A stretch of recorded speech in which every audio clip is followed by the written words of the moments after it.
प्यारे बच्चों, कैसे हैं आप? मुझे पूरी उम्मीद है सभी बच्चे बिल्कुल स्वस्थ हैं।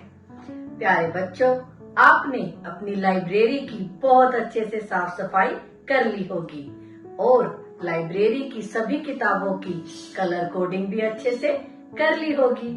तो हम चाहते हैं कि अब आप अपनी लाइब्रेरी के लिए एक हैंगिंग फोल्डर भी बनाना सीख लें, ताकि जिन किताबों से आपने अच्छे से दोस्ती की थी उन किताबों को आप अच्छे से संभाल भी सकें। तो आओ बच्चों, पहले हम एक हैंगिंग फोल्डर बनाना सीखते हैं।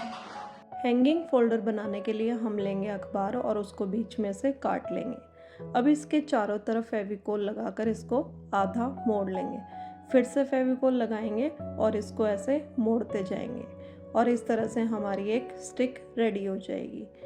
इसी तरह से हम अपना दूसरा आधा अखबार लेंगे और उसको भी फेविकोल लगाकर आधा मोड़ देंगे। दोबारा फेविकोल लगाकर फिर से मोड़ देंगे और इस तरह से हम अपनी बहुत सारी स्टिक तैयार कर लेंगे। अब हम अखबार को दूसरी तरह से आधा फाड़ कर मोड़ेंगे। पहले उसको आधा मोड़ेंगे और उसके बाद उसको दो साइड से मोड़ेंगे, जिससे कि हमारी जो बड़ी स्टिक थी उनके बराबर ही ये तैयार हो। इस तरह से हम फेविकोल लगाकर अपनी स्टिक तैयार कर लेंगे और अब हम लंबी स्टिक्स को रखेंगे, बराबर रख देंगे और एक छोटी स्टिक लेकर उस पर फेविकोल लगाएंगे और बड़ी स्टिक को एक नीचे एक ऊपर, एक नीचे एक ऊपर इस तरह से चिपका देंगे। उसके बाद हम अपनी दूसरी स्टिक लेंगे और उसको पहले नीचे की साइड चिपकाएंगे और चटाई की तरह एक के बाद एक छोड़कर उसको लगाते जाएंगे। इसी तरह से हम अपनी अगली स्टिक लेंगे, उसको ऊपर चिपकाएंगे और बाकी एक छोड़कर एक हम अखबार के नीचे से लगाते जाएंगे। हमें ध्यान रखना है कि बीच में कहीं भी गैप ना हो, इसलिए जब भी हम उसको नीचे की या ऊपर की साइड से लें तो थोड़ा सा खींच कर लगाएं ऊपर की साइड।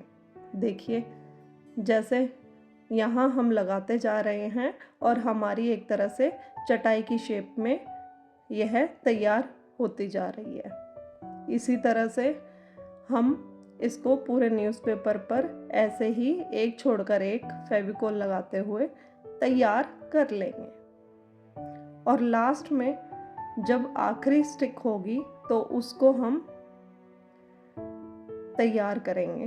फेविकोल लगाकर हर कोने से फेविकोल लगाएंगे, जैसे पहले लगाया, अब देखिए दूसरे पर लगाया और इस तरह से इसको लास्ट में फेविकोल लगाकर दोनों साइड से चिपका देंगे और इस तरह से इसको एक तिहाई मोड़कर साइड से फेविकोल लगाकर और कोई भी कलर की स्ट्रिप लगाकर, जिससे कि हमारा फोल्डर सुंदर दिखाई दे, हम इसको चिपका देंगे, साइड से चिपका देंगे और इसके बाद ऊपर हम एक डोरी लगा देंगे और हमारा फोल्डर बनकर तैयार हो गया है। देखिए बच्चों, अब मैं आपको बताऊंगी कि आप अपनी लाइब्रेरी में कुछ दूसरी पठन गतिविधियां भी यूज कर सकते हैं, जैसे पेयर में पढ़ना।